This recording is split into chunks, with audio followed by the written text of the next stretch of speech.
I'd like to finish the last bit of calculus for this problem of calculating the force on the walls in laminar flow. We started with flow in a tube and the solution for the pressure field and the velocity field. And we deduced what the little piece of area that we needed was in the cylindrical coordinates. And this is based on this cylindrical coordinate, which is with respect to a Cartesian coordinate, with the theta going in the counterclockwise fashion from the x-axis, the r coming straight out from the z-axis. The z-axis is the same in the reference Cartesian coordinate system and the cylindrical coordinate. So in this coordinate system, we deduced the area ds, the normal to the area ds, the normal on the surface that's actually wet is the vector in the r direction going inward, so it's minus er. In the r theta z coordinate system, that's minus 1, 0, 0. And we deduce the limits. And so we applied the knowledge of the coordinate system and the solution and the definition of the stress tensor, did the slashing that is appropriate for the solution that we had, calculated n dot pi at the surface. This is all in the previous video, to get finally an expression that we could put into the integral for this force per area times an area gives little pieces of force, which then we add up or sum over the entire two-dimensional surface to get the total force on the flow system that we're investigating. So here was the solution that we got from the previous calculations, and now we just need to integrate. The fact that we're using the cylindrical coordinate system is a little tricky. So as I said a moment ago, the unit vector in the direction of the z direction is the same in both the Cartesian and in the cylindrical coordinate system. And in fact, it's a constant. It always points upward. The r, it points in the direction of increasing r coordinate variable.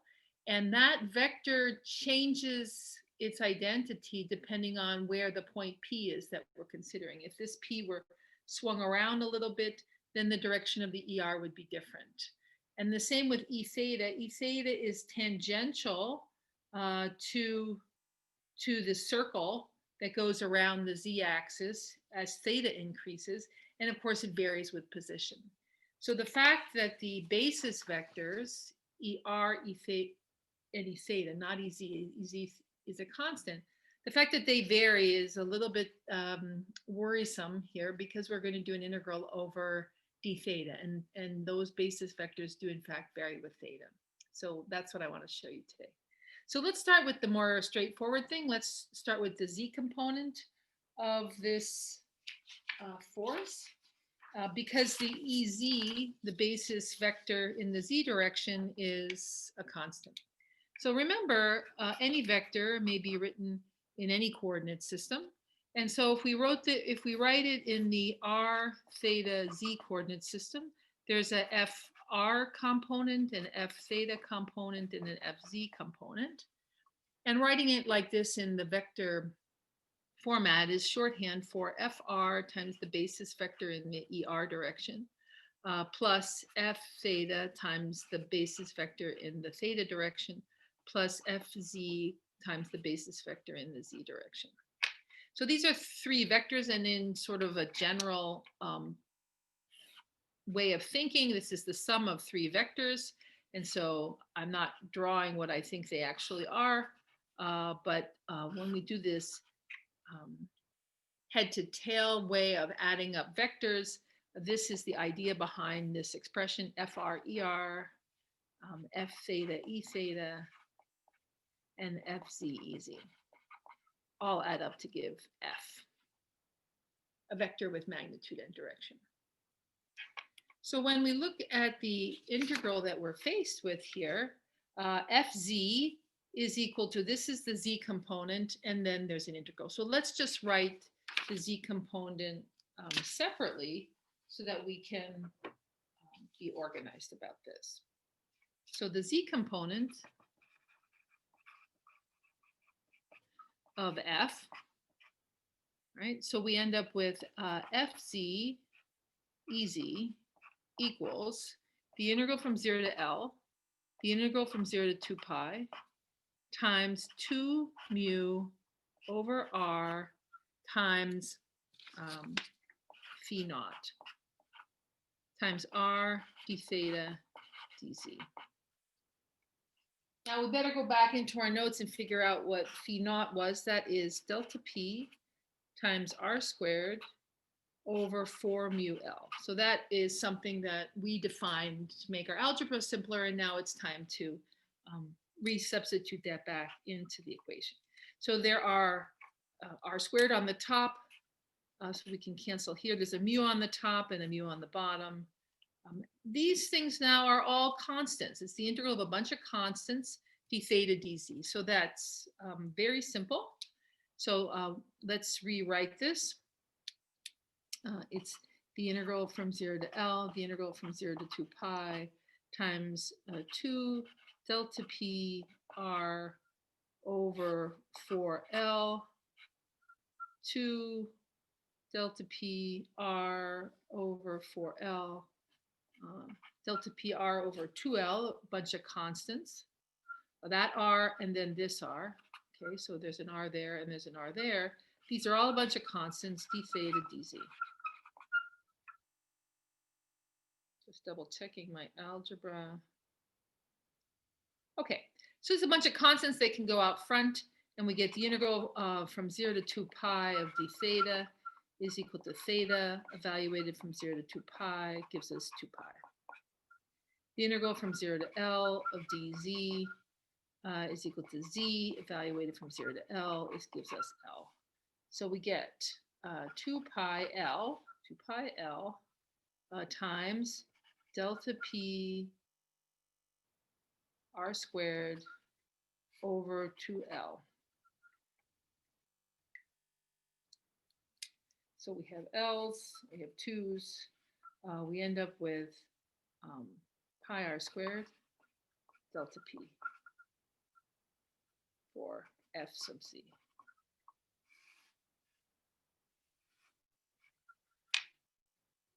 So I wrote up here fz ez. I meant to include the ez in the integral to point out to you that it's a constant also because it always points in the same direction. Right? So it no matter which point in space I ask what's the direction ez, it's always in the same direction. So it's a constant. So it can also just be brought along with the whole calculation. So this is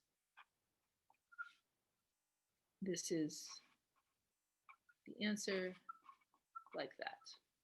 So fz ez is equal to this integral in the z component of the integral, and we get this one answer. So we'll do that with all three of the components. So going back to here, we can look at the theta component.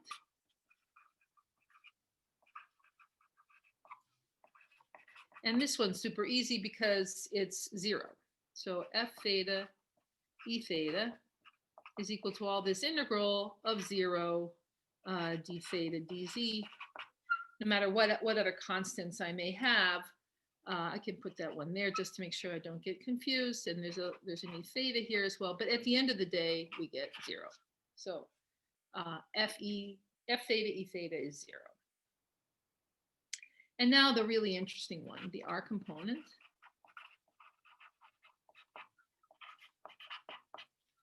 And so we'll write FR ER equals the integral from 0 to L, the integral from 0 to 2 pi of P of Z. Let's go back and find out what P of Z is equal to, finding our original notes. P of Z is this, delta P Z over L plus P naught. So minus P, delta P is P upstream minus P downstream over L times Z plus P naught. Okay, so that's P of Z. And then we'll put the ER, because this is the ER component, and then R d theta dz. So just double checking here. F is a vector, and I'm taking the R component, so the integral is there, the same pieces that are the integral, and then the PZ, here's P as a function of Z, and this is the R component here. So it's simple enough to do the Z integral. There's no Z dependence on ER, but ER itself varies with position.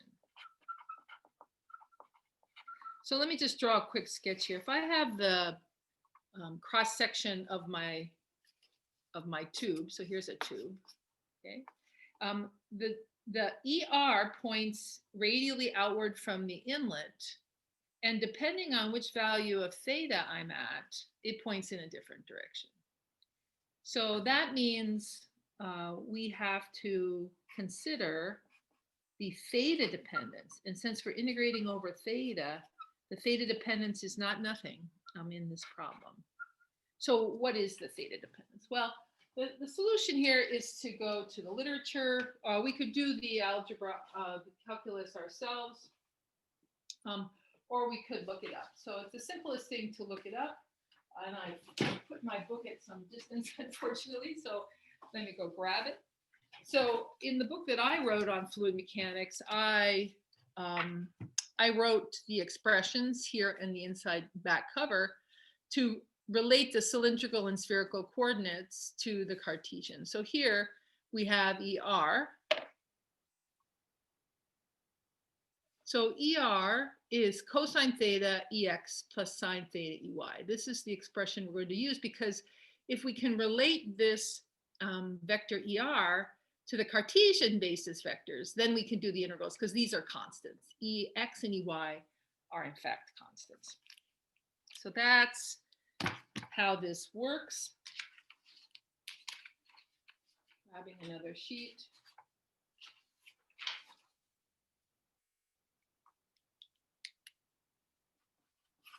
So note from geometry and the definition of the coordinate system, ER is equal to cosine theta EX plus sine of theta EY. And EX, this, if you may be, excuse me, I didn't pull my camera back a little bit, sorry about that. EX, it may be more familiar to you as I hat, that's the basis vector, but EX in any case always points, let's say, east, and EY always points in the direction it points. These are constants.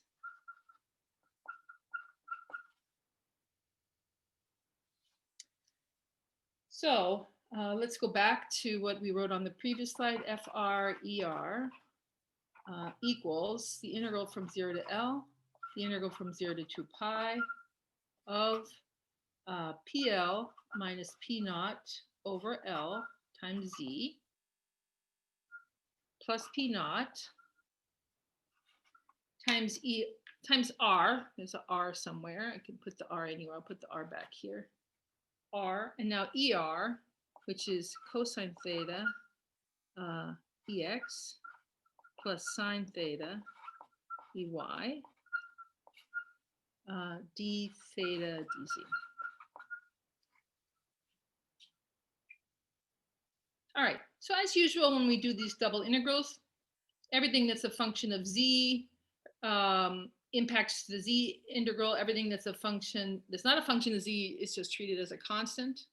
So I can do the z integral. So the integral from 0 to L of PL minus P naught over L times Z plus P naught times all these other constants, dz is equal to this stuff, Z squared over 2 plus this stuff times Z evaluated from 0 to L.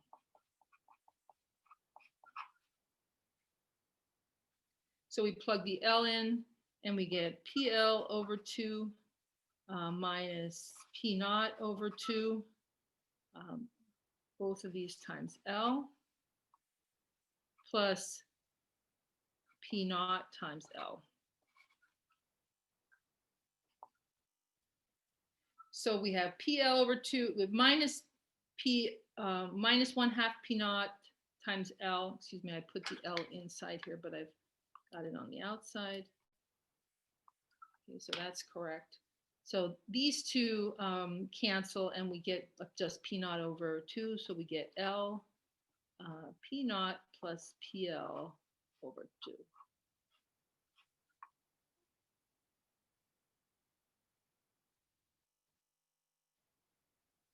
So the R from the R d theta dz is up here. This is P of z. This is ER. These just serve as constants. So I'm just considering the integral over the z, integrated it once, apply the limits, do the algebra, I get that final answer. Let me bring that back together with the other part of the equation. So we have FRER equals R times the integral from 0 to 2 pi, the results of that integral, which is L over 2 times P0 plus PL, bunch of constants, times cos theta EX plus sine theta EY d theta. Okay. So I replaced the z and the dz and the limits with the result of that integral, and I'm left with those results integrated from 0 to 2 pi of this stuff here. So now these are all constants, so we get RL over 2 P naught plus PL, and then we have these integrals here. So this is the integral of cos theta from 0 to 2 pi d theta plus EY times the integral of sine theta d theta. So I pulled all these constants out to the front, and now I'm integrating term by term here. The integral EX times the integral of cos theta over an entire period plus EY times the integral of sine theta over an entire period.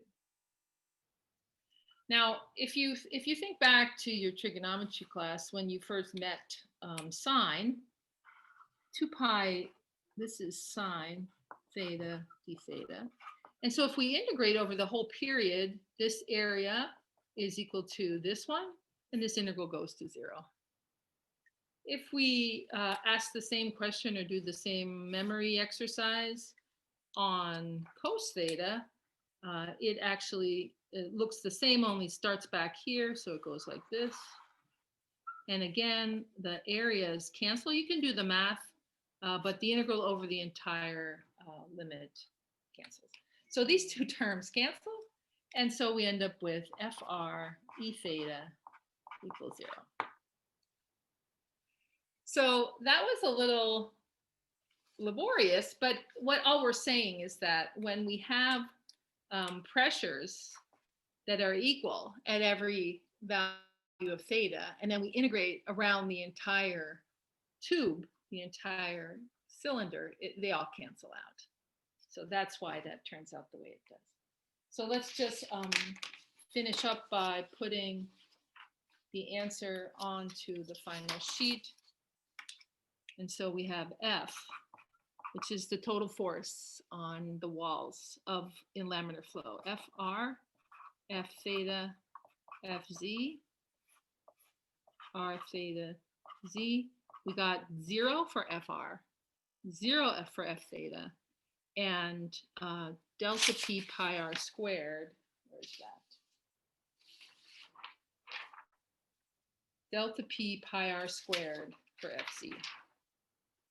That's a very well-known result. The area is R theta Z. The pressure drop times the cross-sectional area, that can actually be derived with a macroscopic momentum balance as well. But that's equal to the drag on the walls of the sphere. So that's the end of this calculation.